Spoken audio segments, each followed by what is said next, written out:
আসসালামু আলাইকুম, রামাদান করিম এভরিওয়ান। চলে আসলাম রামাদানের আরেকটি ব্লগ নিয়ে। ডে 6 অফ রামাদানে আমি যা যা করেছি ওগুলো তোমাদের সাথে একটু শেয়ার করব।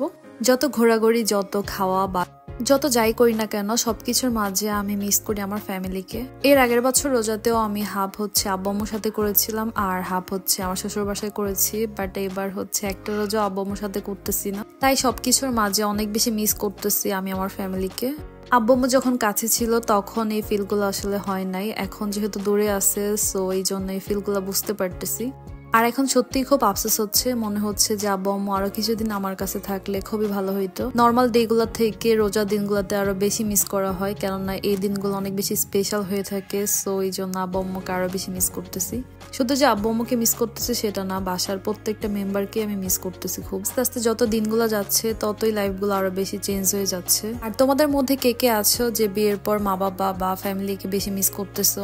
এভরিডে ভাজা পোড়া খেতে খেতে গ্যাস্ট্রিকের অবস্থা একদম বাজে হয়ে যাচ্ছে। বাট এগুলো ছাড়া অ্যাকচুয়ালি ইফতারিতে ইফতার করলে মনে হয় যে কোনো কিছুই করা হয় না। আজকে ভাজা পোড়া আইটেমের মধ্যে একটা ডিফারেন্ট ভাজা পোড়া আইটেম রাখার ট্রাই করতেছি। তোমরা অলরেডি দেখে বুঝতেছো যে এটা কি হতে চলছে। লাইফে অনেক কিছু পাকোড়া বানানো খাওয়া হলেও এরকম ধনেপাতার পাকোড়াটা বানানো খাওয়া হয় নাই। আমি এটাকে ঢাকা ইউনিভার্সিটির এরিয়াতে মাঝে মাঝে দেখতাম, বাট কখনো ট্রাই করা হয় নাই খেয়ে। আমার আজকে ধনেপাতা দেখে ইচ্ছে করতেছিল যে ধনেপাতা দিয়ে ধনেপাতার পাকোড়াটা বানাই। সবকিছু একবার করে ট্রাই করা উচিত, সো এই জন্য আমি একটু ট্রাই করতেছিলাম। আমি জানি এটা বাসার কেউই খাবে না, সো এই জন্য আমি মাত্র 2টা পিসই নিয়েছিলাম।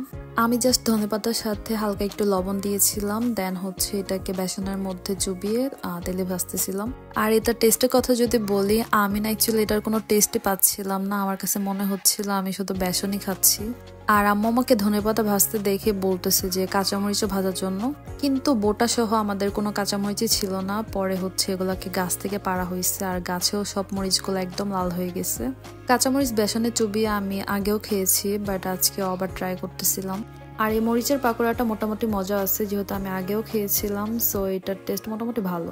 রোজা অ্যাকচুয়ালি ইফতারের প্রিপারেশনটাকে সবাই সবচেয়ে বেশি প্রায়োরিটি দিয়ে থাকে, সো এই জন্য ইফতারের প্রিপারেশনের ভিডিওগুলোই তোমরা বারবার দেখতে পাও।